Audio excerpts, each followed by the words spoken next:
This is a FarmDoc Daily webinar. I'm University of Illinois Extension's Todd Gleason, your host for the day.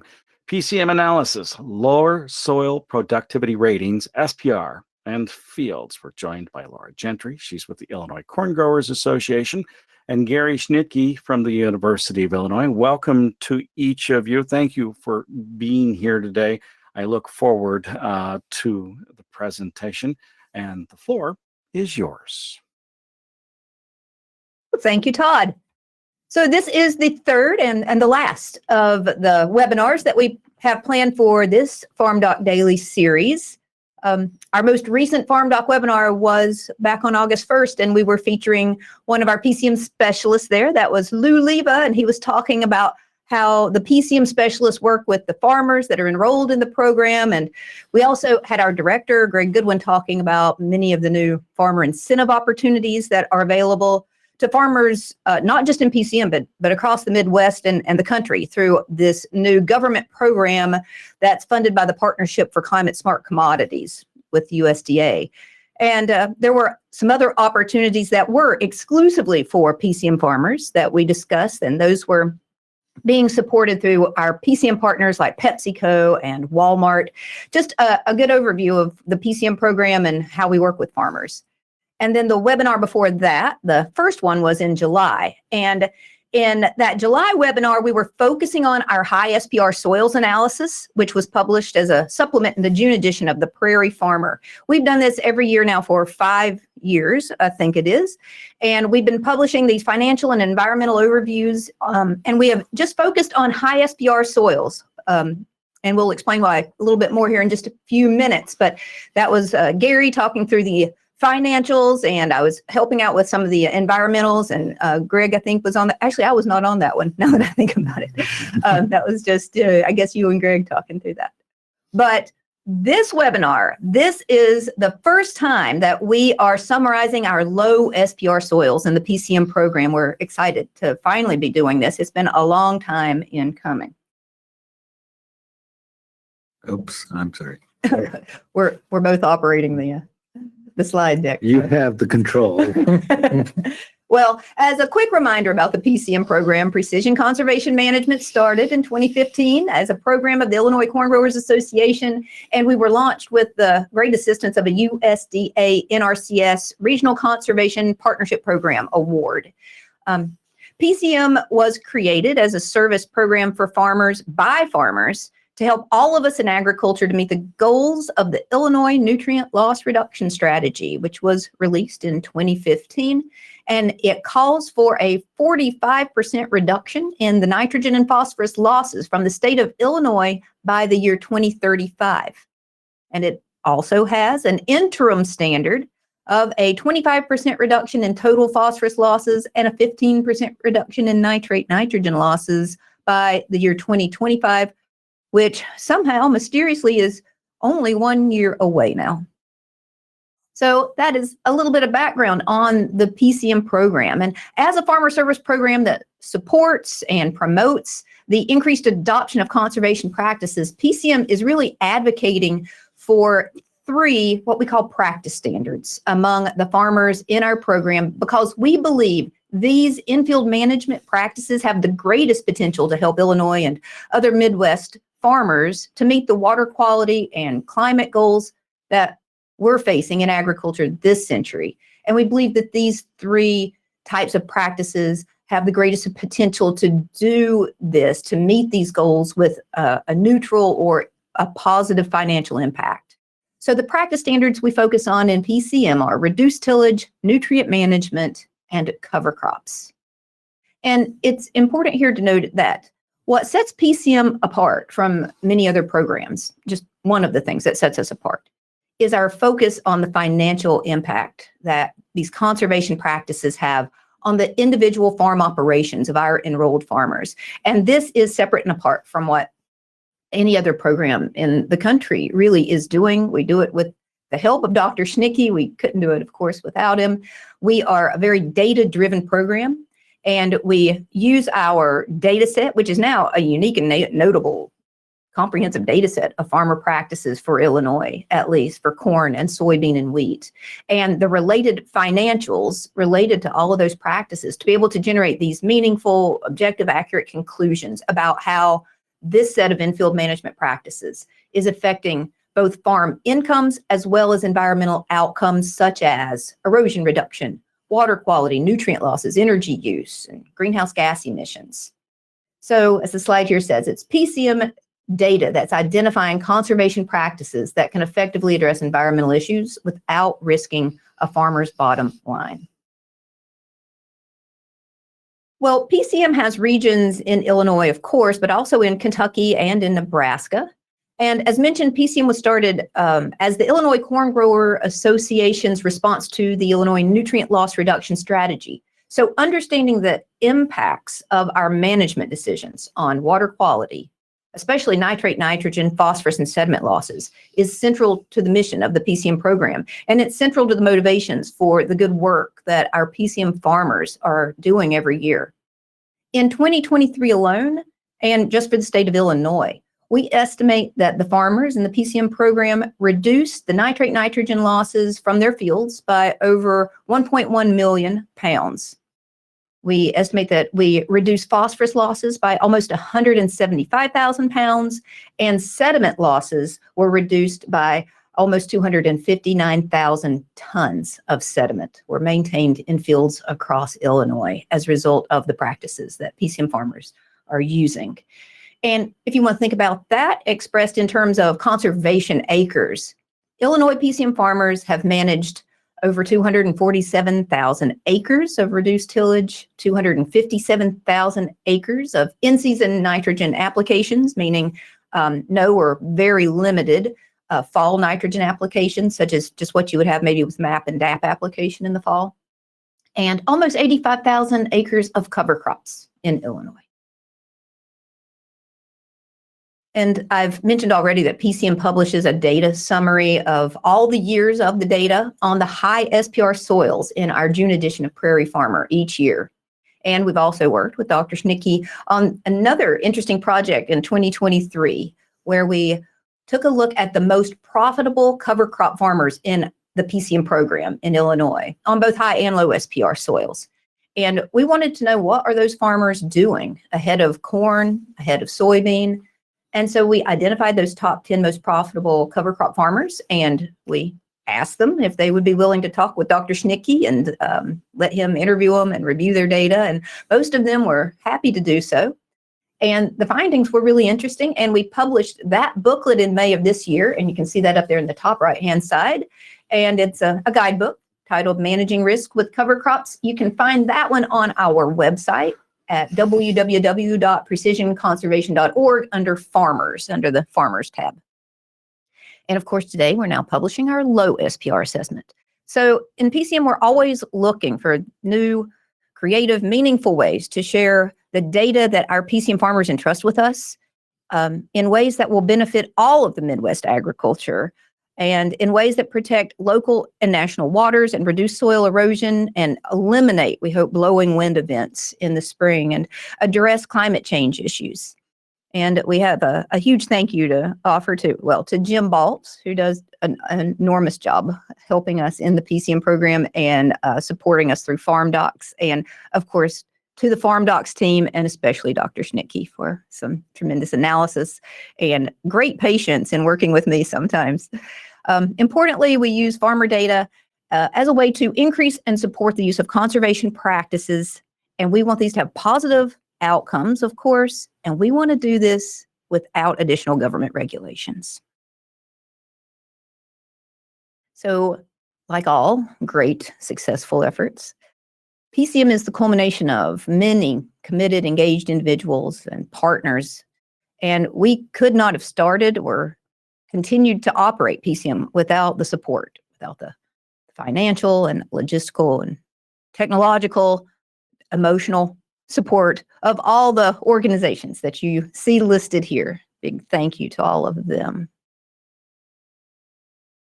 And I am always proud to introduce the PCM team. And just like the core of a nuclear reactor, it's that core, that's where the process of splitting apart the uranium atoms occurs, and it creates that heat and that energy that operates the rest of the whole power plant and lets them generate the power. These PCM specialists, they are that core for the PCM program. They are the source of our energy and our power that makes PCM run. And it's their work meeting with farmers, enrolling them, entering in their data, generating and then sharing back the reports to the farmers every February and March. And ultimately helping farmers make good decisions for their farms, for their families, with confidence and hopefully with optimism that they're taking good chances and that they're making safe bets and that they have good support in making those decisions and implementing the practices. And finally, with added financial incentives that help to offset some of the risks that they are taking. That is why this program stands apart from, and I think many of us would say above so many other efforts that are out there. So you can find this graphic and the phone numbers. So you can just call the specialist that's in your region directly and ask them about signing up into the PCM program if you're interested. And our website, again, is www.precisionconservation.org. So this webinar is focusing on lower SPR soils. This can be tricky. What is a soil productivity rating? Well, first, we should say that some people call it a soil productivity index or a PI or an SPI. We've heard that called all of those different things. We're sorry if we're adding to the confusion by calling it an SPR. They're the same thing. SPRs also, you should know, are unique to the state of Illinois, to my knowledge. I don't know that this is recreated in any other state. And it's my understanding that this work is the result of one person, Dr. Kenneth Olson, who's a soil scientist and who specialized in soil conservation and management and pedology at the University of Illinois for over 30 years. And Dr. Olson produced a number of different bulletins over those years on soils and their ratings. And in PCM, we use his Bulletin 811, which focuses on optimum crop productivity ratings for Illinois soil types. And we can explain why we do that if you're interested. But the SPR or the SPI index is assigned to each of around 800 different soil types in Illinois. So those ratings are based on the expected dry land crop yield for about 5 different crops under optimum management practices. And those management practices were dated back to 1990 is when Dr. Olson did this work. And so that's why we are using that today. We feel like that more closely reflects the 2024 and forward work that farmers are doing now with many of the advances that we have had since the original work was conducted. So the individual actual number that's assigned to a soil is a benchmark, and it is using one of the very most productive soils in the state of Illinois, which is a Muscatoon silt loam. And for optimum management, the productivity index or the SPR of that soil was assigned to be 147. And so that was the maximum that one of these soils could hit. And the range across all the soil types in Illinois ranged from a 47 to a 147. But because Illinois has some of the very finest soils in the country, most of the soils are higher than that. In PCM, we have very few soils below 90. We do not cover the entire state, and we do have a lack of representation in the southern part of the state, we should point out. But in PCM, for our regions and the soil types that we represent the most, we use 135. That is the cutoff between low and high. So anything below 135 is considered low SPR, and anything above 135 or above is considered high SPR. What you're looking at here are just some screenshots from that Bulletin 811 and the website that you can go to access it online if you'd care to. And this is a map that shows the distribution of those different dominant SPRs for the soils across the state of Illinois. So when we started back in 2016 enrolling farmers into the PCM program, we just had one region. We enrolled 57 farmers that first year, and it was in the east central part of the state. And then we slowly expanded into 4 other regions, and all of those were located across central and north central part of the state. We selected these regions carefully, and it was because they were in the areas of the state that had the highest nitrate nitrogen losses across Illinois, according to the Illinois Nutrient Loss Reduction Strategy Science Assessment. With the exception of the northwest region of Illinois, which is like a very, very unusually high region there in the Rock River, the lower Rock River Basin in the very northwest corner. But we targeted areas there in central Illinois that we knew were highest in tile drainage density, and because we knew that the greatest nitrate nitrogen losses were associated with tile drained fields. And this all goes back to us trying to meet the goals of the nutrient loss reduction strategy. But these soils that were the highest in tile drainage density were also the soils of the Grand Prairie, the most highly productive soils in the country. And so over the years of growing and expanding PCM into these regions, we were inadvertently adding more and more high productivity fields to our data set, as you can see here. And it wasn't until we partnered in 2020 with the Illinois Soybean Association when we doubled the size of the program in Illinois up to 8 regions, and then we were able to strategically add in more of those lower SPR fields and soils. And as you can see here, we have as many low SPR fields as high SPR fields now in 2023, and the time's come for some new analysis of the lower SPR soils.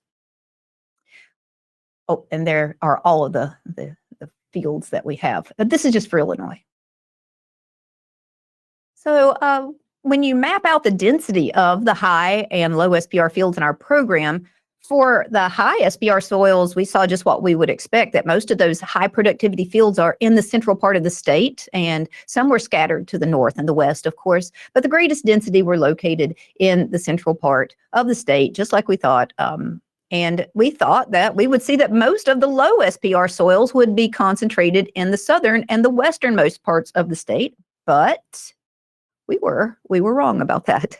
We were surprised to learn just how many low SPR soils that we do have scattered across northern and the central part of the PCM regions. And this became actually important as we were thinking about especially nitrate nitrogen applications, because of course, in the southern part of the state, you should not be applying fall nitrogen. And in the northern part of the state, that is more allowable.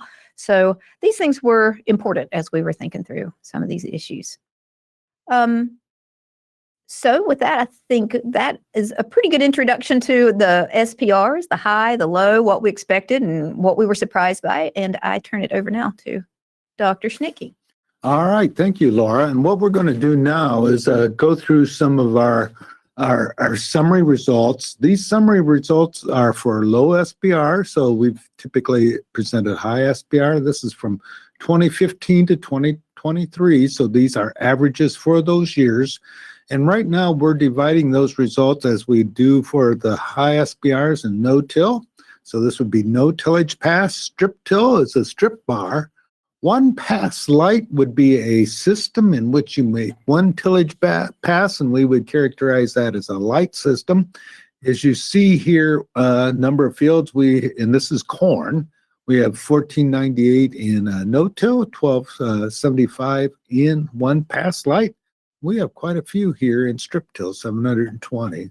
Then two pass light is two tillage passes, both of them are what would be considered light. And two pass moderate would be, again, two tillage passes, but something a little bit more heavy than a light tillage, which would be a vertical tillage machine or something along that lines. By the way, there is an incredible number of implements for doing tillage. And the combinations that farmers do are quite amazing, even between spring, fall, and tillage equipment. And then two plus passes would be for all of the passes. Again, you can see the distribution of fields across this, and again, this would be for low SPR fields. Again, this is done on a field basis. Yields per acre range. Our highest yields actually were here in the 2+ system. I would note that we have very few or fewer fields in this system, but 211. But one of the things that you will note here is, for whatever reason, we also see this in the high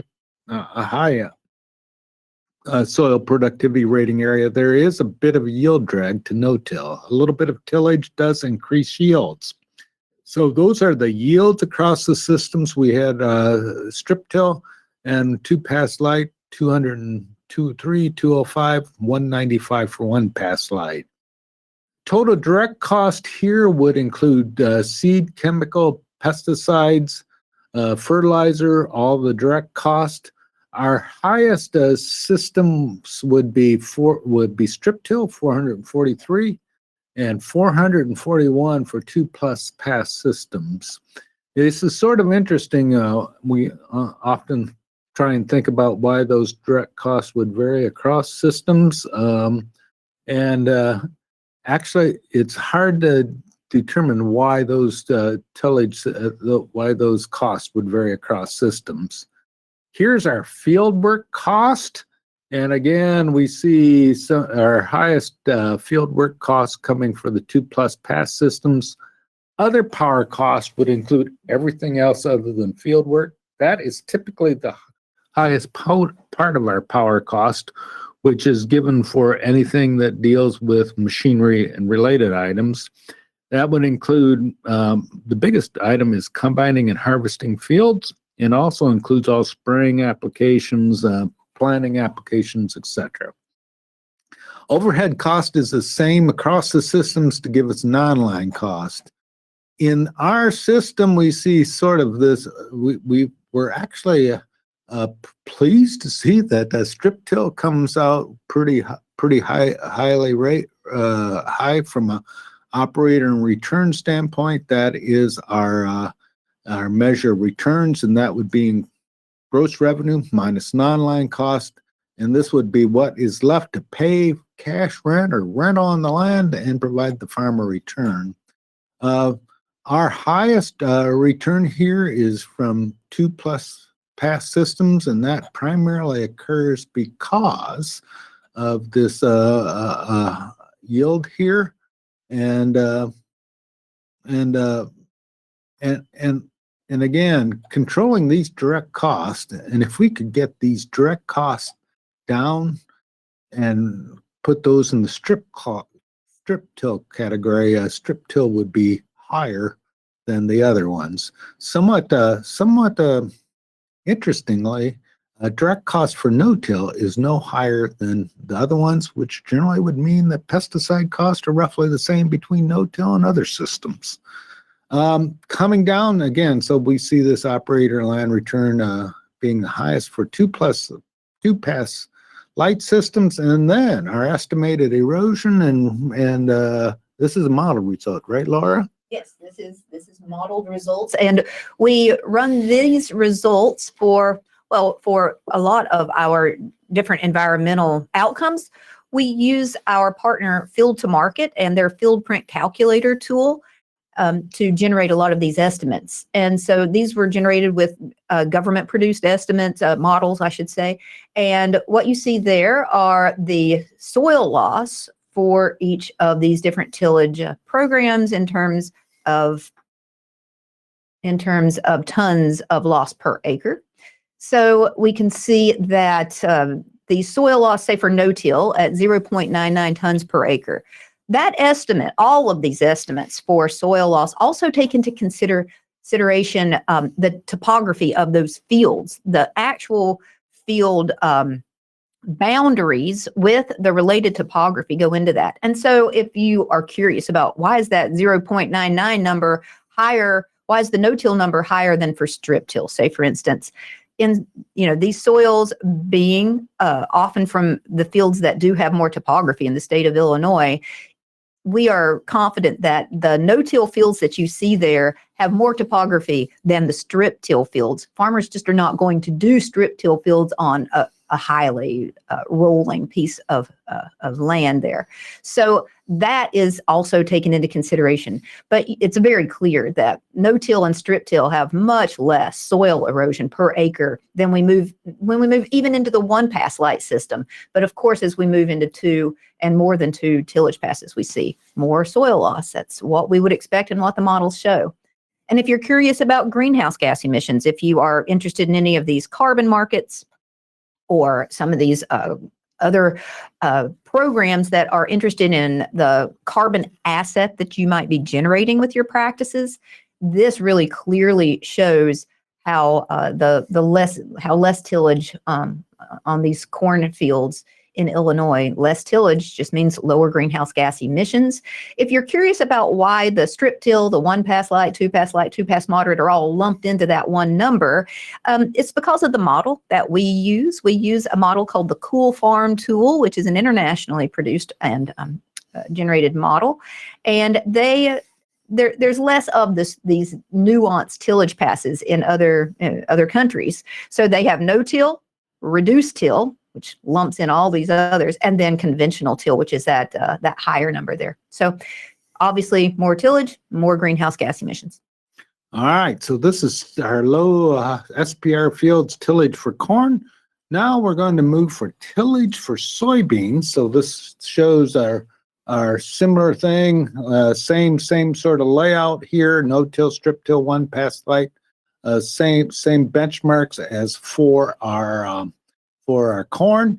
Note here that by far the largest category of tillage is no-till for soybeans, 2940 fields, and then you see a breakdown of those fields. We have strip-till in here. Well, I'm going to note that they have very small number of acres here, but it was a mighty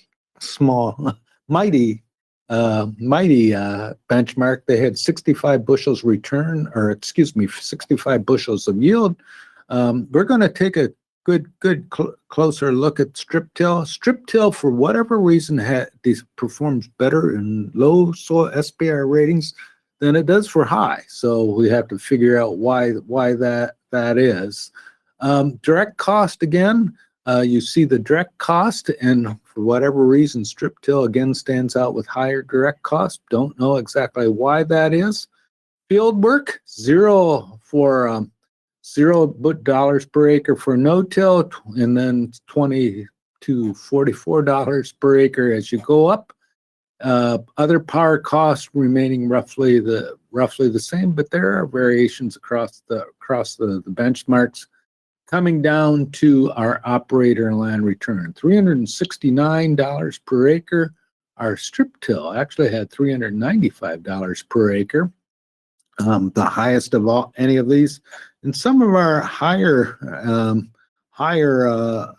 tillage passes on soybeans did have higher returns, which we're looking at, and it actually is more of simply a function of these yields are a bit higher than over here. And for whatever reason, those direct costs, maintaining those direct costs across tillage systems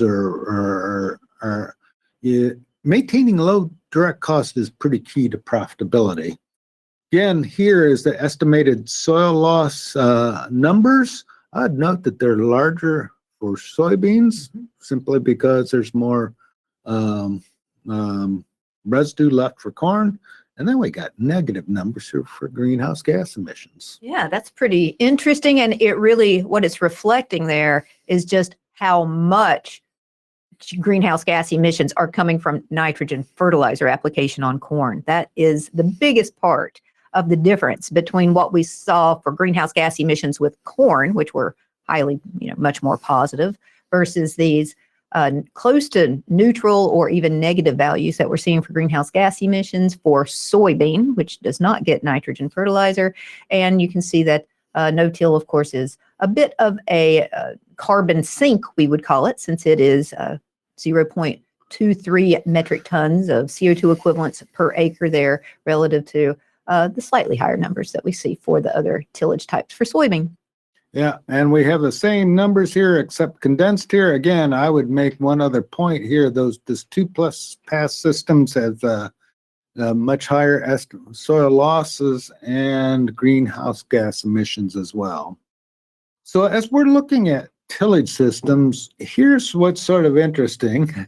We looked at our top 25% most profitable fields here across tillage systems.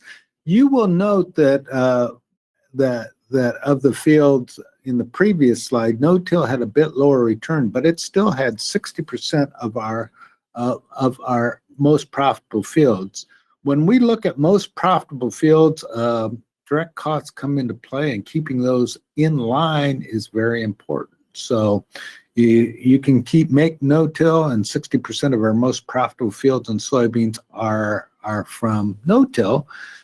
Corn is a bit more mixed across the systems, but no-till's 25%. 1-pass light and 2-pass light make up these make up the majority of it, and then when you get into these higher categories, they make up less of that.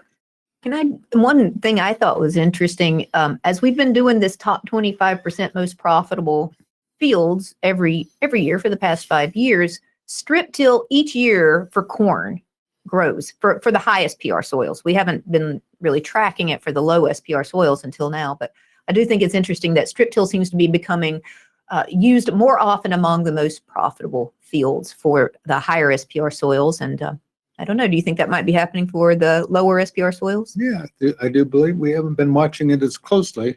So one of the questions is what contributes to the high direct cost of strip till operations in both corn and soybeans? And that's a really good question.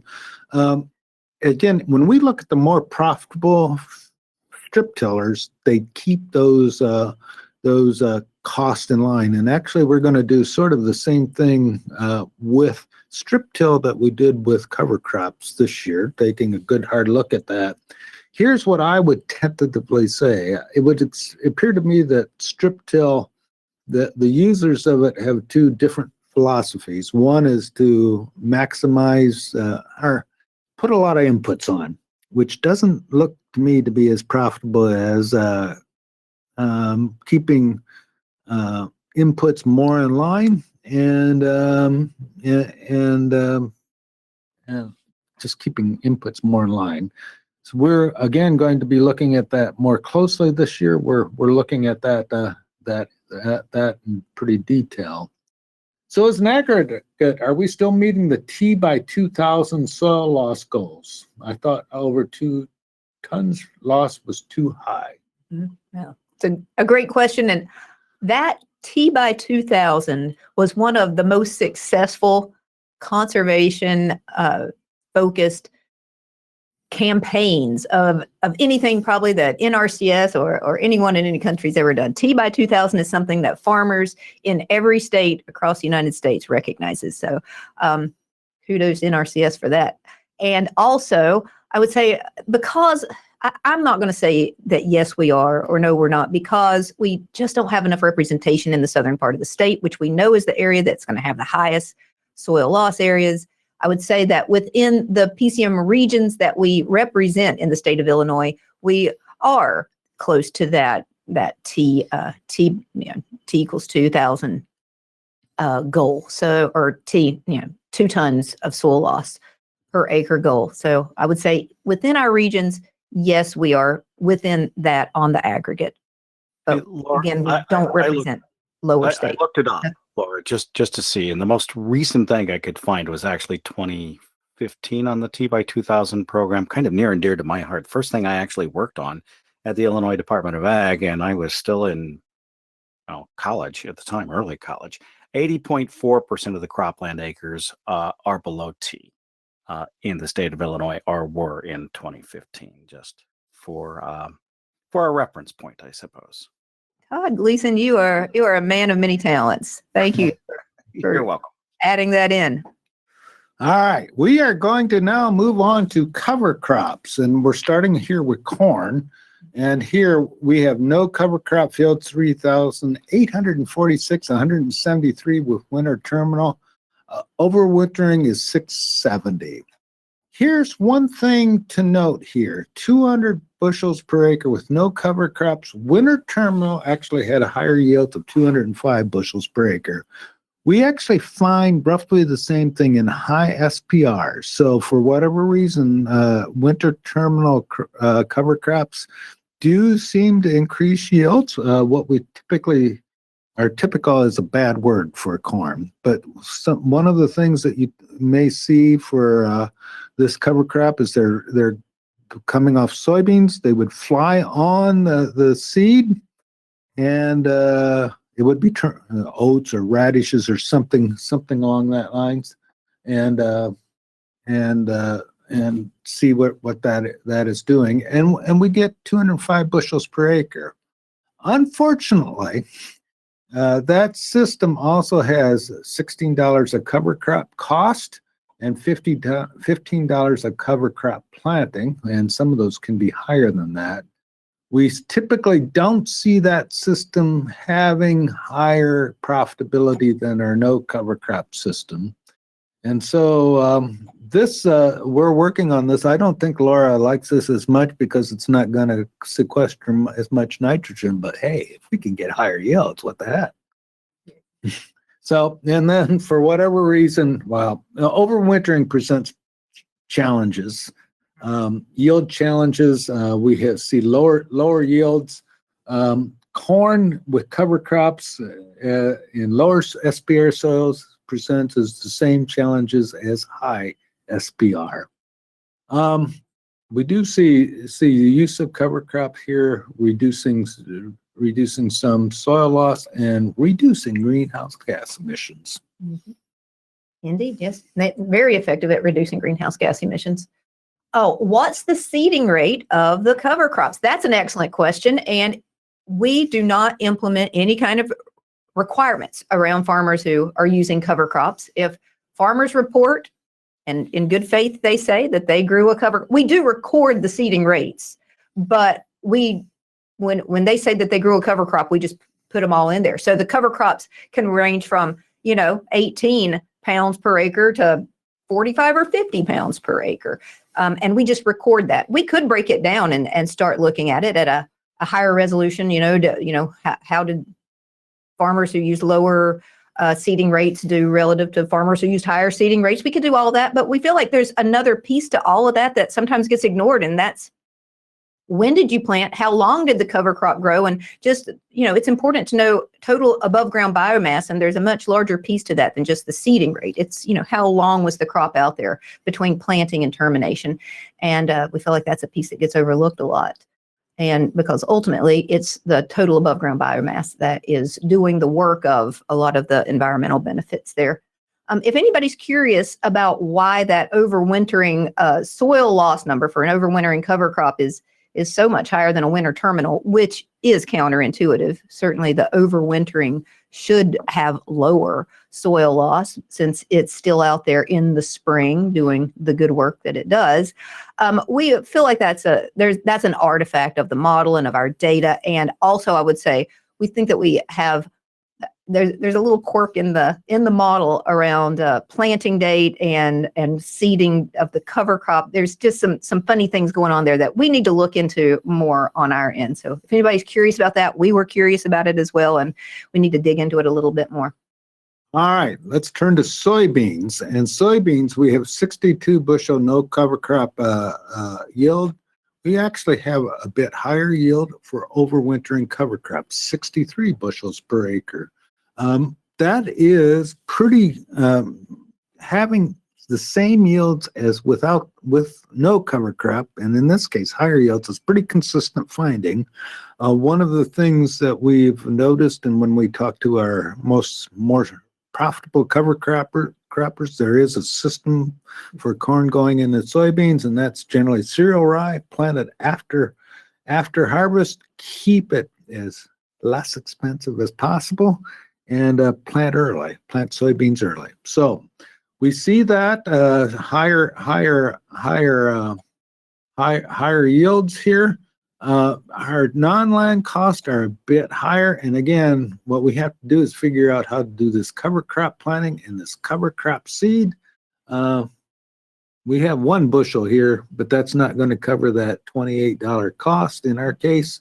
So we have to look at other ways of looking at that. And we should mention too, these operator and land returns are just the straight values based on the management practices and don't include any kind of payment that the farmers might be receiving through PCM or other programs. So what you see here are just based on the management decisions, not on any kind of external payments farmers are receiving. All right. Same slide. I don't know what happened there. All right. So now we are going to, all right. So our cover crop results, I would say we still see, we actually can get yields in soybeans roughly the same, and corn, we have to look at that winter terminal, which and see what's going on there. But now we're going to turn into N timing. So this is nitrogen timing, and we're going to divide this north of I-70 and south of I-70. Again, north of I-70, we're going to see many more fall application. And here, this benchmark has over 40% of our nitrogen N applied in the fall. This would be mostly pre-plant, mostly side dress. We put the mostly in there because nitrogen typically gets on in other ways as well. DAP is a MAP is a source, as well as most people that, for example, are doing mostly side dress would put some sort of 28% solution on before planting. 50% pre, 50% side, and 3-way split. All right, if we look at financial results here, we see 50% pre and 50% side dress, and 40% fall as being the more or higher than the others. I would note that this differs somewhat from our high SPR group. Mostly pre-plant, mostly side dress is below, and this 3-way split is below as well. I would note that these numbers are kind of important up here. NIU per pound of grain, and 3-way split has a higher one. And I would also note if you're 3-way splitting, you probably have higher nitrogen application costs as well, because you're going over the field more often. Now let's go south of I-70. Here's south of I-70, and our operator land return, we have virtually we don't have any 40% or fall application. Again, it's not recommended. This is the area down here. And we see this mostly side dress and 50% pre and 50% side dress having the higher returns here. If anything, sort of one thing may be consistent between those is that getting some of the nitrogen on after planting is probably important, maybe because it sticks there better, or for whatever reason. We're not agronomists. That's just what we got. So that's what we're seeing here.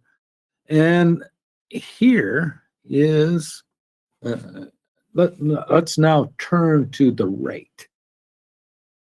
This is the rates that were looked at. Again, this is 2015 to 2023, less than 150 pounds, 151 to 175 pounds of actual N, 176 to 200, 201 to 225, and less than 225. You'll note that this is sort of the MRTN range right here. We have our highest returns from 176 to 200, and then it goes down. For whatever reason, we also had really good returns less than 150. But I guess we would say this is a continuing good commercial for MRTN. So even in low productivity or lower SPRs, it also has the highest returns. Yeah. University recommended rate has been the best on the high SPR and the lower SPR fields every year of our program. So using the university recommended rate is, you might be able to eke out a few more bushels per acre at a higher rate, but those extra bushels are not paying for themselves. So if you're trying to maximize profitability, use the university recommended rate. And here's greenhouse gas emissions. And this is such a great way to demonstrate the impact of nitrogen fertilizer application on your greenhouse gas emissions. It is just such an obvious trend here, and it just takes so much energy to generate that nitrogen fertilizer. So this is for all of the operations, and it ties together so many different pieces of management. But the thing that stands out over all of that is nitrogen fertilizer rate. And that's why many of these different carbon programs, conservation programs, anything related to climate change is going to really encourage farmers to reduce their nitrogen rate as much as feasible to still maintain their yields. And they will often pay farmers to reduce that nitrogen rate. So be aware of that. If you are applying above the MRTN, you can pay yourself in two ways. The maximum return to nitrogen, the MRTN, University of Illinois recommended rate. And you can just Google University of Illinois maximum return to nitrogen and get that tool, and it will walk you through what your nitrogen application should be according to that model. And if you are applying above that rate for your corn production on high or low SPR soils, you'll be more profitable by reducing your rate. And if you enroll in one of these carbon programs, such as we offer through the Precision Conservation Management Program, you can get paid on a per acre basis to reduce your nitrogen. All right, now we're going to demonstrate. So remember this 176 to 200, that is actually, this is higher than our higher rates. What we're going to do now is show you average yields, and we're going to, so this 197 right here is the average yields for that 176 to 200 pounds of N.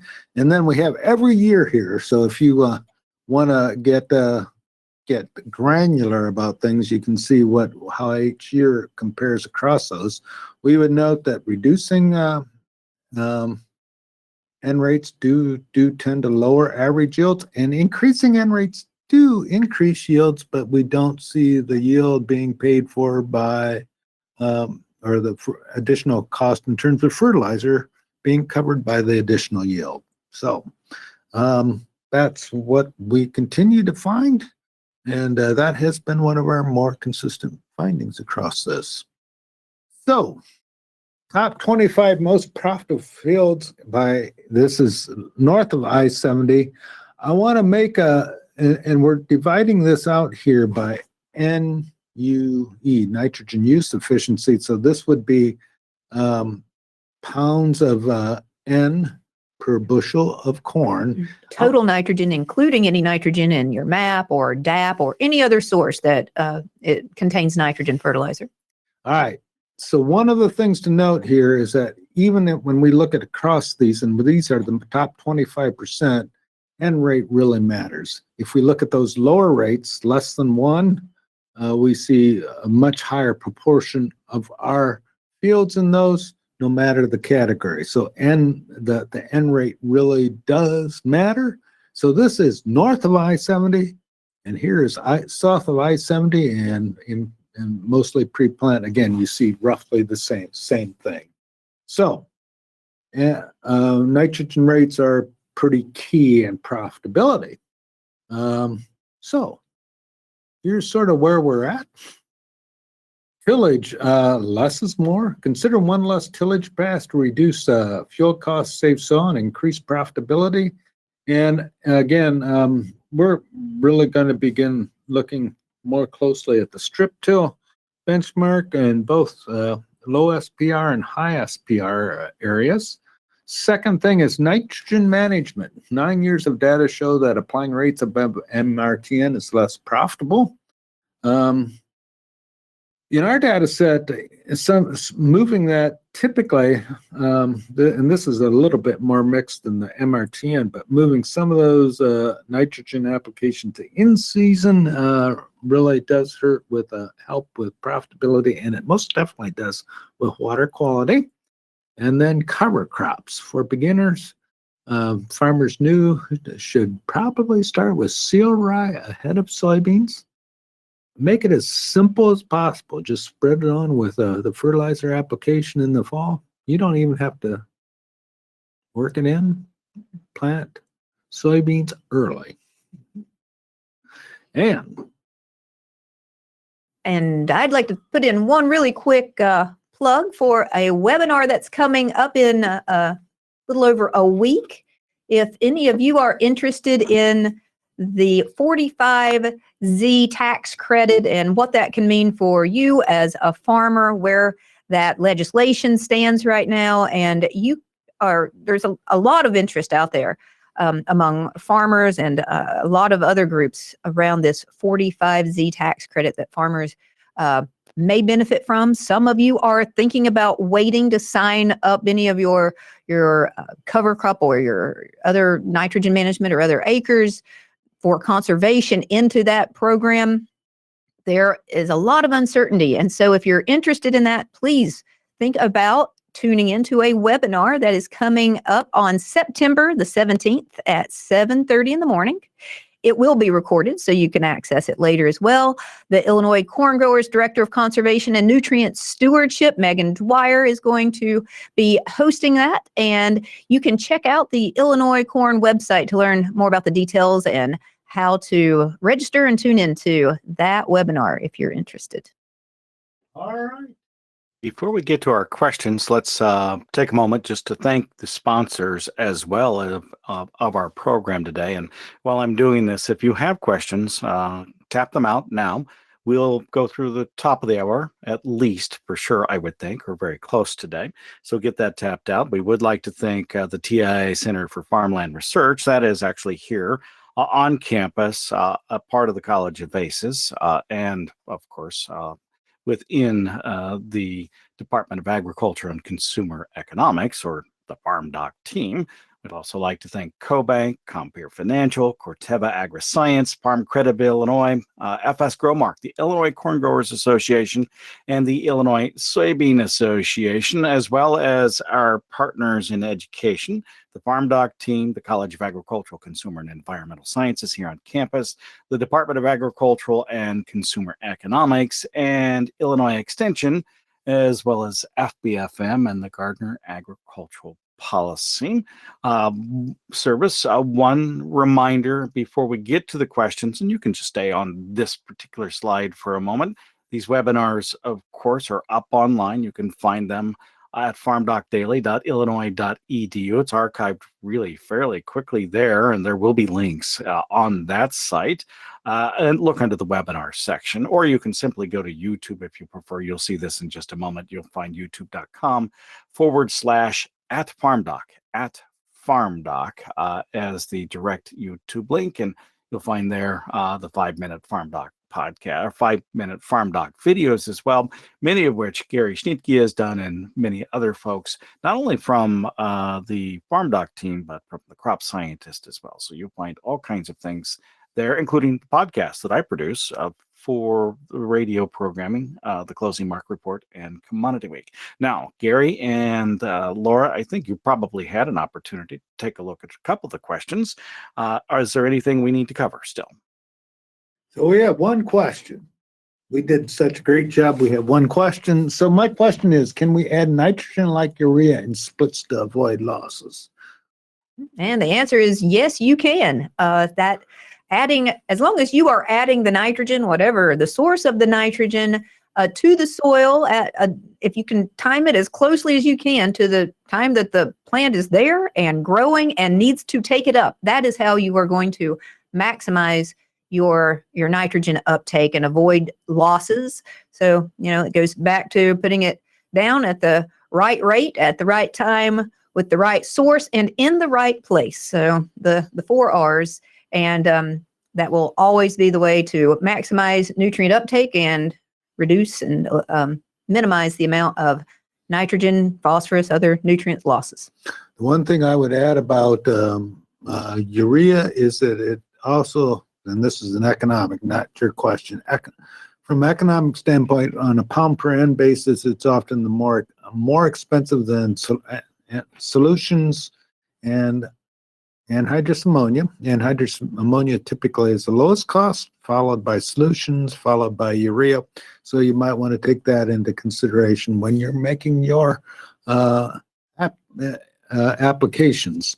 Another question we have here, are costs and revenues adjusted for inflation? The answer is no, they're not. They're nominal. So we're doing this on a nominal basis, and they're not adjusted for inflation. So, I think that wraps it up, unless you've got one more thing to do. I don't believe so, though. Good enough. well, have a good day. It's a beautiful day out. Yeah, So- it is a fantastic day outside. Going to get a little cooler for the weekend. It's going to stay dry after we get some rainfall across Illinois as well, at least for a week or week and a half. That, according to the meteorologists that I talk to regularly for the radio program. I would like to thank Laura Gentry from the Illinois Corn Growers Association today, Gary Schnitkey, of course, a member of the farmdoc team from the University of Illinois, and behind the scenes, Jim Baltz, who makes sure everything is running properly. He helps to put the slides together to make sure they look great on your end. Thank you, Jim, for that. And by late this afternoon, I'm sure he will have this up in the archive section so that you can pass along or review it again if you'd like. On behalf of the farmdoc team, Laura Gentry and Gary Schnitkey, Jim Baltz, and myself, you have a great afternoon. I'm University of Illinois Extension's Todd Gleason.